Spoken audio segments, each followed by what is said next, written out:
네, 글로벌 인사이트 가보도록 하겠습니다. 글로벌 시장의 주요 이슈를 심층적으로 분석해 드릴 거고요. 자, 오늘 이 시간은요. 펠리즈 투자리서치 김민수 대표 나와 있습니다. 대표님 어서 오세요. 네, 안녕하십니까. 네, 뭐 주말 사이에도 여전히 코로나19에 대한 영향이 좀 가득가득했던 것 같습니다. 전 세계 유행이 좀 예고가 되어 있는 상황이고 이러면서 이제 중국 경제 성장률에 대해서 그러니까 GDP 이쪽이죠. 네. 모건 스탠리가 분석을 했더라고요. 이 내용을 우리가 좀 잘 살펴볼 필요성이 있을 것 같습니다. 워낙 또 의존도도 있기 때문에요. 그렇죠. 예. 네, 일단 지금 어떻게 보면 중국은 코로나19 사태에 대해서 이제 정점을 지나갔다라고 판단이 되고 있는 상황들인데 네. 그런 관점 쪽에서 이제 가장 중요한 건 경제적인 충격이 얼만큼 있었느냐 이 부분을 앞으로 이제 주목해야 될 부분이라고 그래서 지표 생각되고 나오는 있고요. 것도 중요하고요. 그렇죠. 예, 예. 그러다 보니까 이번에 모건 스탠리에서 발표했던 내용들을 토대로 보게 되면 일단 최악의 경우에는 1분기 GDP 성장률이 뭐 3.5%대까지 내려갈 것이다라고 하는 분석이 나오고 있는 상황들인데요. 일단 이제 중국의 연간 GDP 성장률을 봤었을 때 무엇보다 뚜렷한 부분들은 그동안 어떤 감속 성장, 그러니까 즉 저속 성장이 계속 이어지고 있는 상황 쪽에서 여기서 이번에 나오는 충격들이 얼만큼 중국에 대한 여파가 나올 것이냐, 이 부분이 가장 큰 핵심이라고 봐야 될 부분들인데요. 그래서 이제 지금 기준으로 봤을 때 아마 세 가지 시나리오를 제시를 했습니다. 그래서 가장 최악의 시나리오로 봤었을 때 이 코로나19 사태가 4월 달까지 절정으로 보여지고 있고 거기다가 중국 내 공장이 가동 중단이 3월 달까지 이어진다라고 하게 되면은 아마 1분기 GDP 성장률이 3.5%대 그리고 연간 성장률은 5.6%로 전망을 하고 있고요. 또 두 번째 시나리오로 봤을 때는 점진적인 정상화에 대해서 무게를 둔다라고 하게 되면 이 코로나19 사태가 2월 달에서 3월 달의 정점이고 오히려 이제 발병지였던 우한이나 그리고 후베이성 이외 지역에서 공장 가동이 이제 정상화가 점진적으로 된다라고 하게 되면 그때 같은 경우는 1분기 GDP 성장률이 4.2%대 게다가 연간 성장률은 5.7%로 전망을 했고요. 또 그나마 그래도 가장 좋은 최상의 시나리오로 봤었을 때는 일단 지금이 코로나19 사태가 거의 정점으로 갔고 거기다가 이 발병지 이외에서 공장이 빠른 정상화가 이어진다라고 하게 되면 일단 1분기 GDP 성장률이 5.3%대 그리고 연간 성장률이 5.9%대로 전망을 하고 있습니다. 그래서 그래도 모건 스탠리가 바라보는 쪽은 그나마 그래도 점진적인 회복 시나리오에 대해서 무게를 가장 둬야 되지 않을까라고 예측을 하고 있는데요. 특히 2월 둘째 주에 중국 내 공장의 생산 활동이 정상적 기준에서 한 30에서 50% 정도까지 이어졌던 부분들이 2월 말에서 60%에서 80% 수준까지 들어왔을 걸로 보여지고 있고요. 이 3월 중순, 그러니까 즉 한 다음 주 정도면은 이제 모든 어느 정도 여파가 좀 끝나고 정상적인 수준이 들어오지 않을까라고 전망을 하고 있는 상황들인데요. 그런 쪽으로 봤을 때는 아마 그래도 두 번째 시나리오에 대해서 계속 무게를 두지 않을까로 바라보고 있는데 여기다가 또 무디스에서도 같이 어느 정도 지금 경고를 한 상황들이죠. 특히 이 올해 GDP 성장률 전망치를 기존의 5.8%대에서 5.2%대로 낮추고요. 내년 성장률 전망치는 그래도 5.7%를 유지를 했다라는 데 무게를 둘 수 있을 것 같은데 그래도 6%대가 안 되죠. 그렇죠. 그러다 보니까 여전히 이번 사태로 인해서 나오고 있는 충격들은 중국 쪽에서 만만치 않다라는 쪽으로 보여지고 있는데 그러다 보면 나머지 지표들도 또 챙겨봐야 될 부분이라고 생각되고 있는데요.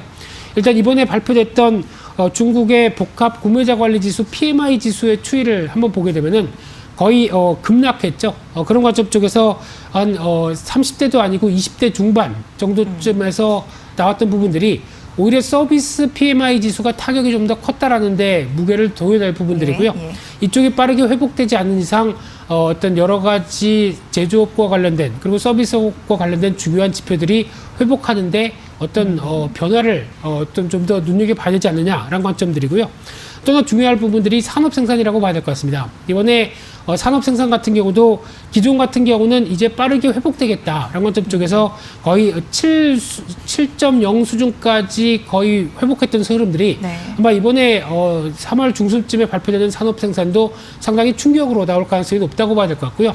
이런 부분들이 얼마만큼 빠르게 회복되느냐도 가장 중요한 변화가 아닐까로 바라보고 있는 상황들인데 그런 쪽으로 바라보게 되면 일단 지금 나왔던 여러 가지 흐름을 봤었을 때 최상의 결과가 나온다라고 하더라도 네. 연간 GDP 성장률이 작년에 이어졌던 6%대는 회복하기가 어려울 것이다. 어렵겠죠. 예. 그리고 그렇게 바라보고 있는 상황들인데요. 그러면 이제 중국 정부 입장 쪽에서도 가장 중요한 부분들은 계속 어떤 경기 부양책을 쏟아낼 수밖에 없는 상황들이죠. 그래서 지금 기준으로 봤을 때는 통화 정책의 완화 흐름들은 계속 가져갈 것이다라고 바라보는데 특히 지금 3월 달에 선별적인 지급 준비율이 인하가 됐고요. 또 1년 만기 대출 우대금리라고 하는 LPR이라고 하는 이 부분도 25bp가 추가적으로 인하가 됐던 부분들인데 그래서 화면을 보시게 되면은 지금 중국의 어떤 기준금리 같은 경우도 거의 최저치, 특히 2010년도 이후에 나오는 최저치를 기록하면서 여전히 유동성 공급을 계속 하겠다라는 중국 정부 입장이 가장 크다고 봐야 될 것 같고요. 그래서 지금 현재 4.05%까지 내려와 있는 상황 쪽에서 아마 추가적으로 금리 인하 올해도 계속 이어질 가능성이 높다. 이런 쪽으로 바라보고 있고요. 그런 흐름들이 계속 이어지면서 중국 경제에 대한 여러 가지 부분들을 계속 보강하는지에 대한 흐름들도 중요하다고 봐야 될 것 같고요. 또 하나 중요한 게 통화정책 말고도 재정정책으로도 계속 보강을 해야 된다. 이런 입장들이 나오고 있는 상황들인데 그러다 보니까 이번에 양회가 3월 달에 보통 이어졌던 부분들이 이제 4월 달로 연기가 됐죠. 예. 네, 그런 부분들 쪽에서 추가적인 재정정책이 얼마큼 나오느냐 이 부분도 상당히 중요하다고 봐야 될 것 같은데요. 그렇게 되면 이제 미국도 마찬가지겠지만 글로벌 각국 정부들이 지금 이제 이 코로나19 사태로 이어지고 있는 여러 가지 위축을 계속 넘기기 위해서 여러 가지 정책들을 쓴다라고 하게 되면 아마 이 코로나19 사태와 관련돼서 어느 정도 정점이 지나간다. 그래서 좀 어떤 예전 수준은 아니겠지만은 어떤 회복세가 들어온다라고 하게 되면 여기서 이제 기존의 정책들이 다시 쏟아진 상황 쪽에서 어떤 전반적인 흐름들은 글로벌 경제 흐름들로 봤을 때 아무래도 어떤 버블이 이어질 가능성이 높다라는 관점적으로 바라보고 있고요. 이런 쪽으로 흐름이 나오게 되면은 오히려 위기가 기회일 가능성도 있다라는 관점들도 같이 체크를 할 수 있는 여러 가지 글로벌 정부들의 변화가 아닐까 이런 쪽도 생각을 해야 될 걸로 보여지고 있습니다. 네. 시나리오가 여러 개인데 하나 허투루 볼 수 없는 것 같아요. 왜냐하면 불확실하기 때문에 어떤 게 사실 맞는지는 이후에 나오겠죠. 네. 하지만 이제 코로나19 같은 경우에는 그 영향이 장기화될 수 있을지 이게 또 관건이라고 보시면 될 것 같고 중국 쪽에서는 어찌됐건 막기 위해서 통화 정책은 지속될 것으로 보이고 여기에 플러스 재정 정책이 얼마나 붙어줄 수 있을지 보시고요. 코로나19에 따른 경제 지표 중요하니까 이번 주를 잘 점검하셔야 될 것 같습니다. 네. 두 번째 이슈로 가보면 또 비슷한 맥락인데요. 마늘과 생강 가격이 급등하고 있다고 합니다. 그런데 대부분 이 공급처는 중국이어서 대줄 썼잖아요. 네. 근데 이제 어려워지니까 자연스럽게 높아지는 거겠죠? 네. 이에 대해서도 좀 설명 부탁드릴게요. 네, 마늘과 생강 같은 경우 중국이 공급이 상당히 주요한 공급원이었었죠. 네, 그런 쪽으로 봤을 때 세계 수출 시장에서 중국산 마늘 점유율이 80%까지 나오고 있고요. 생강 같은 경우는 47%까지 나오고 있는데 이 공급 위축과 수요가 모두 늘어나면서 가격이 변화가 되고 있다라는 쪽으로 바라보고 있고요. 우리나라 같은 경우도 당장 중국에서 이어지고 있는 어떤 여러 가지 변화가 나오다 보니까 최근 들어서 2월 달 이후에 나오고 있는 어떤 채소나 야채 가격을 보게 되면 상당히 급변하고 있습니다. 네. 대표적으로 중국의 의존도가 높은 주요 농산물의 수입량을 보게 되면 고추 쪽이죠. 이쪽뿐만 아니라 당근 그리고 마늘 같은 경우 상당히 어떤 중국에 대한 의존도가 높은데 최근 들어서 이 코로나19 사태 이후로 가장 많이 뛴 어떤 채소를 보게 되면 청양고추가 가장 또 눈에 띄고 있고요. 비싸요. 그 밖에 당근, 시금치 같은 경우도 가격이 계속 강세로 가고 있는데 그러다 보니까 중국 내 이동 제한과 관련된 물류에 대한 제한들 거기다가 식자재 공장이 가동이 중단되다 보니까 이런 현상이 나오면서 또 국내 어떻게 보면 자영업자들이 또 한번 가중이 되는 어떤 여러 가지 현상들이 나오지 않나라고 보여지고 있는데요. 거기서 이제 글로벌 측면으로 봤을 때 네덜란드 같은 경우도 마늘 소비량의 66% 그리고 생강 같은 경우는 한 75%가 중국산에 의존하고 있습니다. 네. 그런데 1월 말 이후에 네덜란드의 생강 가격 같은 경우는 2배가 올랐고요.